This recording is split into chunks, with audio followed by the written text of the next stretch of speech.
सध्याची पिढी पाश्चिमात्य संस्कृतीकडे आकर्षित होताना दिसते। त्यामुळे भारतीय परंपरा आणि लोककलांचा विसर नव्या जमान्यात पडताना दिसतो। मात्र या युगात सुद्धा आपली संस्कृती जपण्याचं काम कणकवली तालुक्यात कलमट कुंभारवाडी येथील अधिकारी मित्रमंडळ करते। जुन्या रीती परंपरा कायम ठेवण्याचं काम इथल्या ग्रामस्थांनी पिढ्यानपिढ्या जपलंय।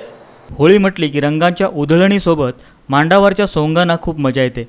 आज पारंपरिक वाद्याची जागा डीजेने घेतली आहे। त्यामुळे मांडावर होळीच्या दिवसात गजबजणाऱ्या रात्री आता सुन्या सुन्या वाटू लागल्यात।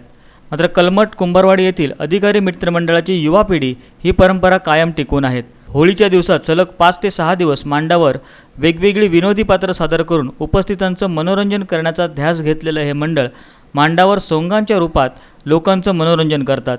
यावर्षी तर चक्क रामदेव बाबा मांडावर आल्यानं सर्व लोक चकित झाले।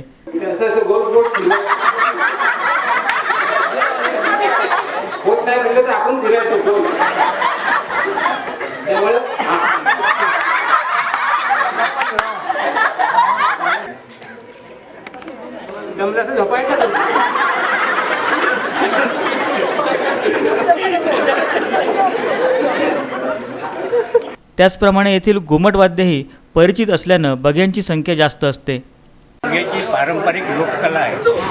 या लोककला पूर्वीपासून म्हणजे आमच्या वाडवलीच्या पूर्वीसुद्धा ही चालू होती।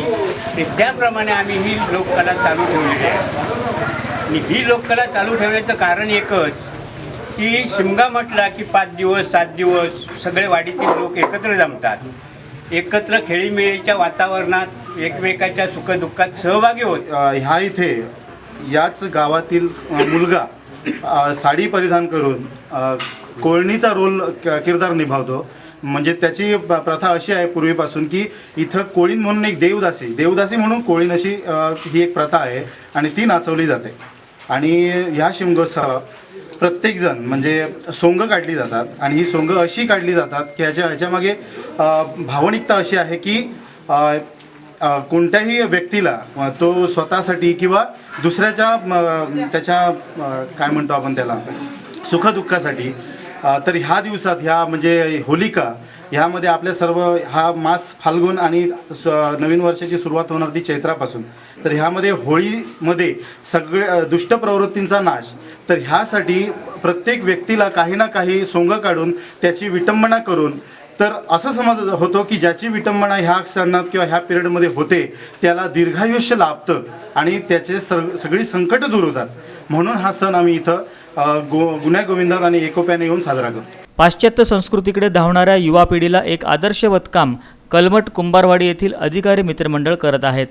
परेश कांबळी, कोकण नाऊ, कणकवली।